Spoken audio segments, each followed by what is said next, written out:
산과들에 둘러싸인 고즈넉한 마을에 이연이라 불리는 젊은 과부마님이 홀로 살고 있었습니다. 20살갓 넘은 나이에 남편을 여의고 그녀는 작은 양반가의 대문을 굳게 닫은 채 그림자처럼 지냈습니다. 장독대 위에 핀 앵두 같은 과부가 있다지. 그 고운 얼굴 한번 봤으면 소원이 없겠네? 함부로 말하지 말게. 그 마님은 몸가짐이 단정하여 한 점 허물이 없는 분일세. 마을 사내들의 수군거림은 바람결에 실려 돌았으나 마님의 높은 담장을 넘지는 못했습니다. 그녀의 초롱초롱한 눈동자는 깊은 산속 샘물처럼 맑고 깨끗하여 누구도 감히 그 앞에서 불손한 말을 하지 못했습니다. 그러던 어느 따스한 봄날, 마을 원님이 가난하지만 성실하기로 소문난 젊은 마당쇠를 이연 마님의 집으로 보냈습니다. 그의 이름은 장식이었습니다.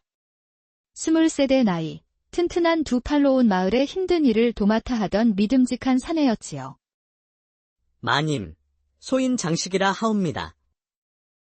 원님께서 이 댁의 마당을 돌보고 자니를 돕도록 보내셨습니다. 장식은 깊이 절을 올리며 고개를 숙였습니다. 그때 이연 마님의 눈에 들어온 것은 산봉우리처럼 단단한 어깨와 햇볕에 건강하게 그을린 구릿빛 얼굴이었습니다.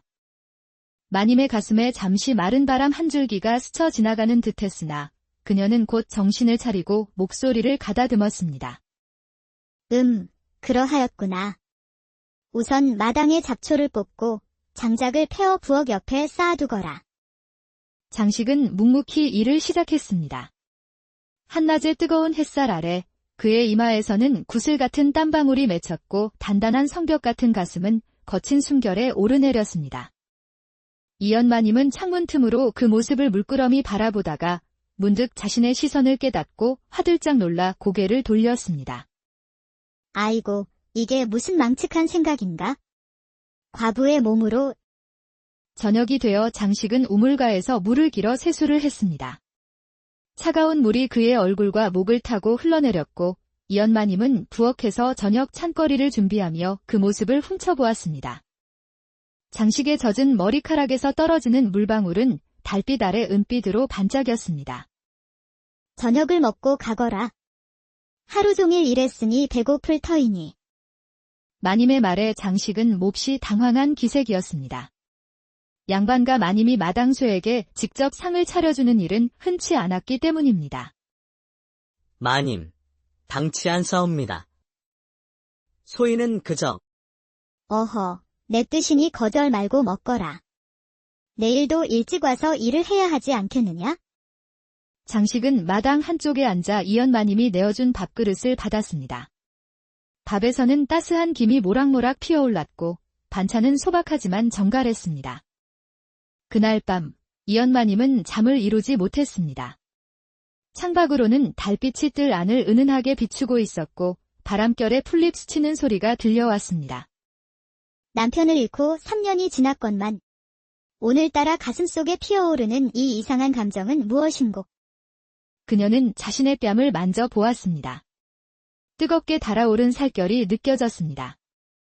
아이고, 내가 왜 이러한가? 과부의 몸으로 이런 생각을 하다니. 이연 마님은 이불을 머리끝까지 뒤집었었지만 눈을 감으면 장식의 단단한 팔뚝과 그의 진중한 눈빛이 떠올라 한참을 뒤척이다 겨우 잠이 들었습니다. 다음 날 아침, 장식은 약속대로 일찍 찾아왔습니다. 그런데 마을 입구에서 화려한 비단으로 장식된 가마와 그 뒤를 따르는 하인들을 만났습니다. 저기, 실례지만 니신지. 이 마을에는 웬일이십니까? 모르는 게 약이다. 이 사람아. 우리 도련님께서는 이 마을에 소문난 과부를 보러 오셨다. 장식의 가슴이 덜컥 내려앉았습니다. 이 마을의 과부라면 필시 이연 마님을 말하는 것일 터 그는 서둘러 발걸음을 옮겼습니다. 이연 마님의 집 근처에 다다르자 과연 화려한 가마가 문 앞에 멈춰 서 있었고 잘 차려입은 젊은 양반이 내리고 있었습니다. 장식은 담장 너머로 들려오는 이야기에 귀를 기울였습니다. 이연, 오랜만이요. 한양에서 그대의 소식을 듣고 일부러 찾아왔소. 과부의 몸으로 홀로 지내기 쓸쓸하지 않소. 낯선 양반의 목소리에는 달콤한 꿀이 발린 듯 했지만 장식은 왠지 모를 불편함을 느꼈습니다. 도련님, 갑작스러운 방문에 놀랐습니다만 소전은 지금의 삶에 만족하고 있사오니 부디 돌아가 주시옵소서. 아직도 그 고집을 버리지 못하였구나. 좋다. 하지만 알아두어라. 내 정체가 밝혀지면 그대의 이 고요한 시골 생활도 끝이라는 것을. 장식은 숨을 죽였습니다. 정체라니 이연마님에게 무슨 비밀이라도 있다는 말인가? 가마가 떠난 후 장식은 평소처럼 일을 하러 들어갔지만 이연마님의 안색은 어두웠고 그녀의 눈에는 깊은 걱정이 서려 있었습니다. 마님, 괜찮으십니까? 아, 장식이구나. 괜찮다. 그저 아침부터 귀찮은 손님이 다녀가서 그러니라. 해가 질 무렵 마당을 쓸던 장식의 눈에 이상한 물건이 들어왔습니다. 담장 근처 풀숲에 반짝이는 작은 옥비녀였습니다. 장식이 비녀를 들고 있을 때 이연마님이 마당으로 나왔습니다. 그녀는 비녀를 보더니 눈이 커지며 급히 다가왔습니다. 그것을 어디서 찾았느냐? 담장 근처 풀숲에서 발견했습니다. 마님. 이연마님은 비녀를 받아 들고는 한참을 바라보았습니다. 그녀의 눈에 맺힌 것은 눈물인지 달빛인지 장식은 알 수 없었습니다. 장식아, 오늘 일을 마치거든 저녁 무렵에 내 방으로 오너라. 할 말이 있다. 장식은 놀라움을 감추지 못했습니다. 마님의 방으로 오라니 그것은 신분을 뛰어넘는 파격적인 행동이었습니다. 마님. 해 진녘에 찾아뵙겠습니다. 하루가 저물고 장식은 약속대로 이연마님의 방문 앞에 섰습니다. 그의 가슴은 북소리처럼 크게 울렸습니다. 들어오너라, 장식. 장식은 떨리는 마음을 가라앉히며 방문을 열었습니다. 방 안에는 은은한 촛불 하나만이 타오르고 있었고 이연마님은 창가에 앉아 달을 바라보고 있었습니다. 마님, 소인 왔습니다. 오늘 그대가 발견한 비녀는 내가 한양에서 가져온 마지막 물건이다. 그녀는 비녀를 손끝으로 어루만지며 말을 이었습니다. 내가 과부라고 마을에 소문이 났지만 사실 나는 남편을 잃은 게 아니다. 나는 도망쳐 나온 것이다. 장식은 놀라움을 감추지 못했습니다. 나는 한양의 양반가 교수였소. 허나 가문이 몰락하고 부모님은 날 권세 있는 정승의 첩으로 보내려 했지. 나는 그 운명을 거부하고 이곳으로 도망쳤다. 이연마님의 목소리는 떨렸습니다. 그녀의 손가락이 비녀를 꽉 쥐었습니다. 오늘 찾아온 그 양반은 날 찾아온 정승의 아들이다. 내 행방을 알아내고 찾아온 것이지. 장식의 마음속에 분노가 일었습니다. 그는 무릎을 꿇고 이연마님 앞에 다가갔습니다.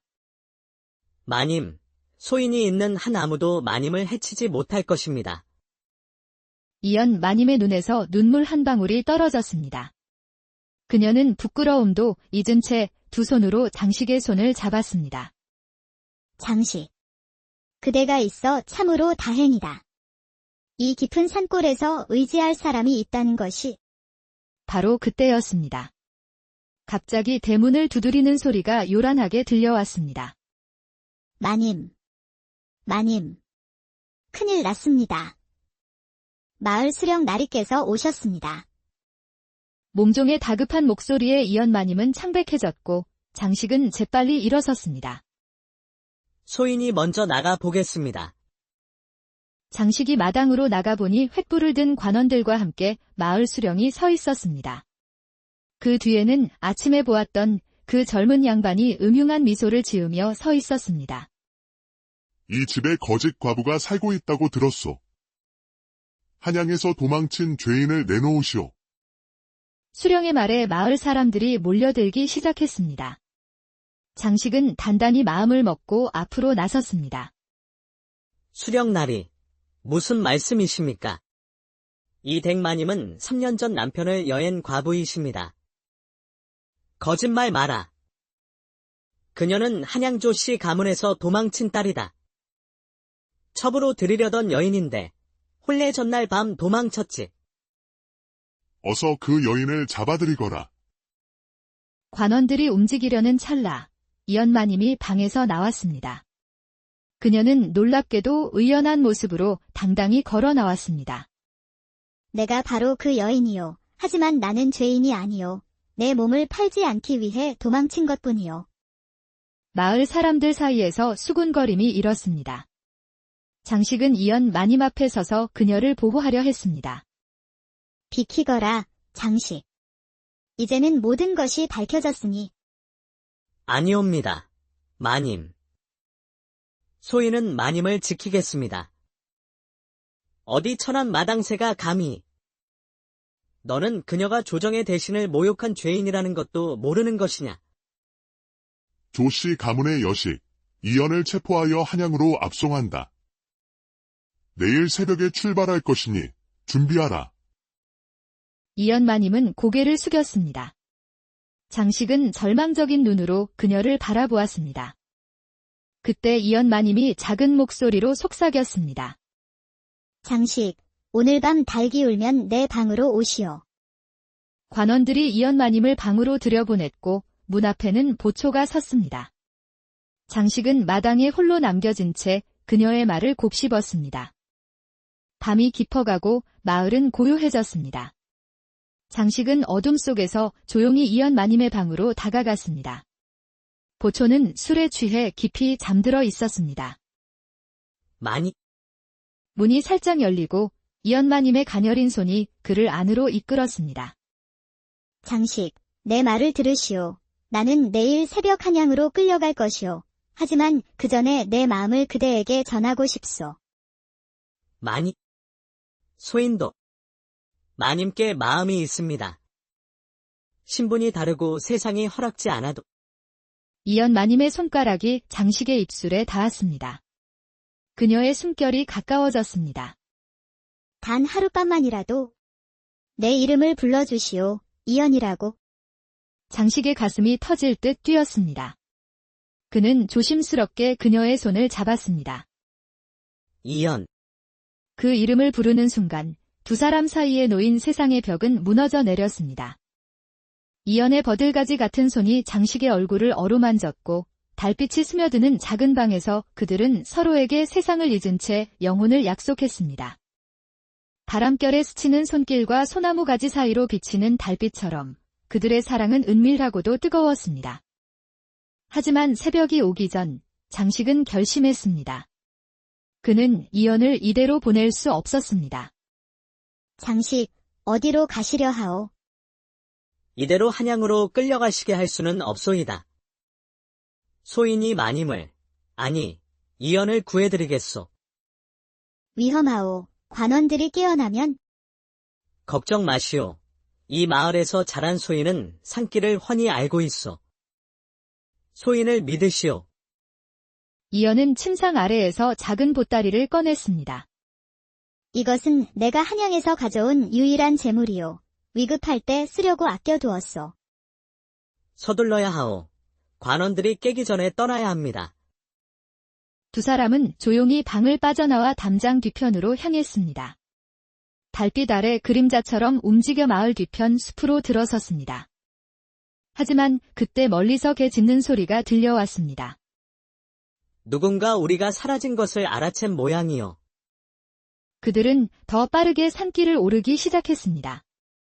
이연은 양반과 규수로 산길에 익숙지 않았지만 장식의 도움으로 어둠 속에서도 발걸음을 옮겼습니다.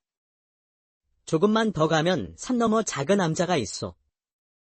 그곳에서 하룻밤 쉬었다가 다음 고을로 가는 길을 찾을 수 있을 것이오. 동이 트기 직전 그들은 겨우 산꼭대기에 도착했습니다. 멀리 아래로 고즈넉한 암자가 보였습니다. 하지만 그때 뒤에서 횃불이 보였습니다. 관원들이 쫓아온 것입니다. 소인이 그들을 따돌리겠소. 이연, 당신은 저 암자로 내려가 스님께 도움을 청하시오. 소인은 곧 따라가리다. 아니 되오. 함께 가야지. 걱정 마시오. 소희는 이 산을 내 손바닥처럼 알고 있어. 반드시 당신을 찾아갈 것이오. 장식은 이연의 붉게 익은 석류 같은 입술에 짧게 입을 맞추고는 재빨리 다른 방향으로 뛰어갔습니다. 그는 일부러 소리를 내며 관원들의 주의를 끌었습니다. 여기 있다. 도망자가 여기 있다. 관원들의 횃불이 장식이 있는 방향으로 움직이기 시작했습니다. 이연은 가슴을 쓸어내리며 바위 뒤에 숨어 조심스럽게 암자를 향해 내려갔습니다. 암자에 도착한 이연은 조심스럽게 문을 두드렸습니다. 나이든 스님이 문을 열었습니다. 이 일은 아침에 뉘시오. 스님, 도움이 필요합니다. 제발, 이연의 간절한 눈빛에 스님은 말없이 그녀를 안으로 들였습니다. 스님은 그녀에게 자신의 상황을 듣고 고개를 끄덕였습니다. 세상사 인연이란 것이 참으로 묘하구려. 내칠 수도, 잡을 수도 없는 것이지. 그때 암자 밖에서 발소리가 들렸습니다. 문이 열리고 흑투성이가 된 장식이 비틀거리며 들어왔습니다. 장식. 이연은 달려가 그를 부축했습니다. 그의 옷은 찢어져 있었고 얼굴에는 긁힌 자국이 선명했습니다. 괜찮소. 관원들은 모두 따돌렸어.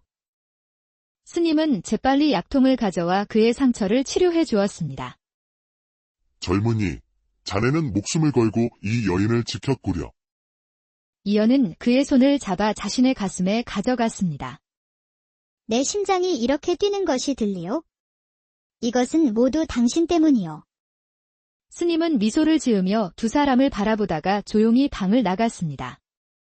아침 햇살이 방 안으로 스며들었고 두 사람의 그림자는 하나로 겹쳐졌습니다. 관원들은 당분간 우리를 찾지 못할 것이오. 하지만 마을로 돌아갈 수는 없어. 괜찮아요. 당신과 함께라면 어디든. 장식은 그녀를 품에 안았습니다. 그들의 숨결은 다시 뜨거워졌고 상처의 아픔도 잊은 채 서로를 향한 욕망이 다시 일어났습니다. 작은 암자에서 그들은 다시 한번 세상의 모든 금기를 넘어서는 사랑의 춤을 추기 시작했습니다. 그러나 행복도 잠시, 암자 바깥에서 갑자기 요란한 소리가 들렸습니다. 암자 안에 있는 자는 누구냐? 어서 나오라. 수령의 목소리였습니다. 그들은 결국 이곳까지 찾아낸 것입니다. 암자 뒤편에 작은 창문이 있어. 저 창문으로 빠져나가야 합니다.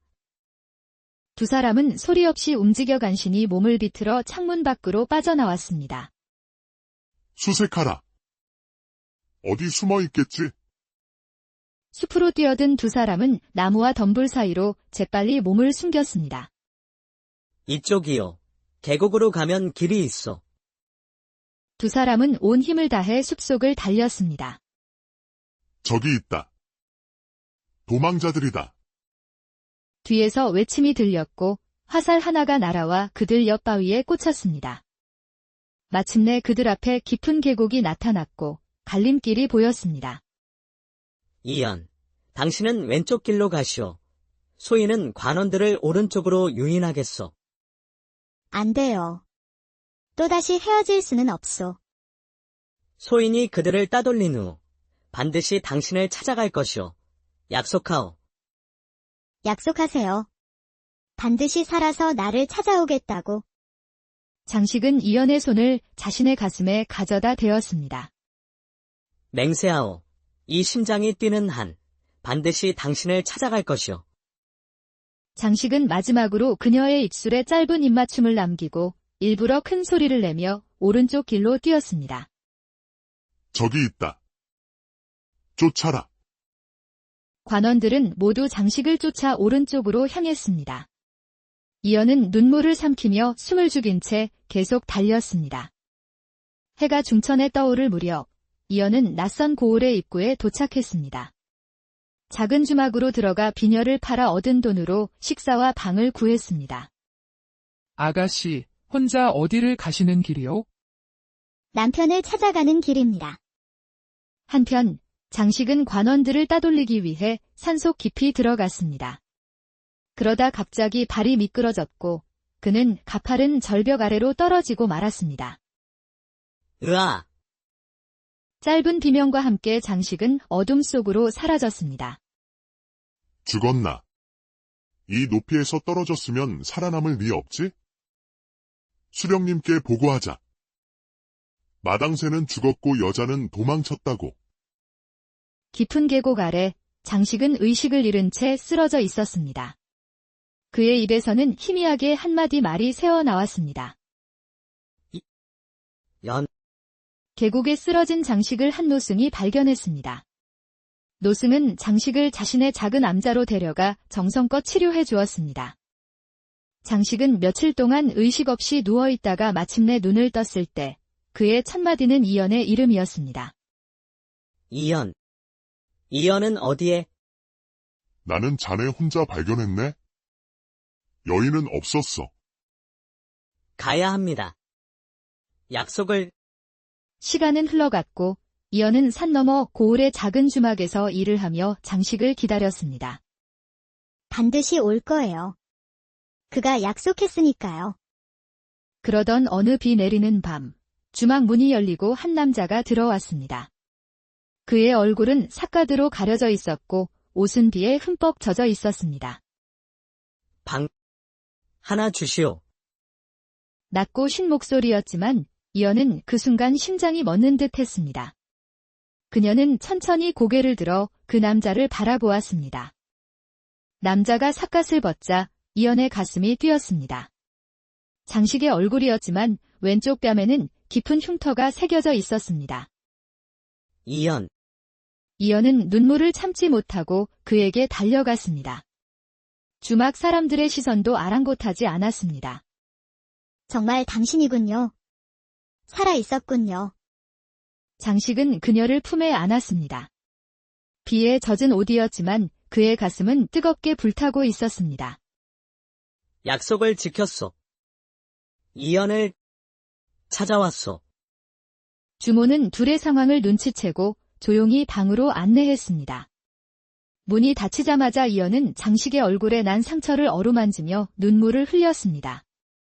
어떻게 살아남았어요? 모두 당신이 죽었다고. 절벽에서 떨어졌지만 한 노승께서 날 구해주셨소. 몇 달을 앓다가 겨우 일어나 당신을 찾아 여기저기 떠돌았소. 장식은 깊은 숨을 내쉬었습니다. 소식을 들었소. 당신을 찾던 정승의 아들이 다른 사건에 휘말려 벼슬에서 쫓겨났다 하오.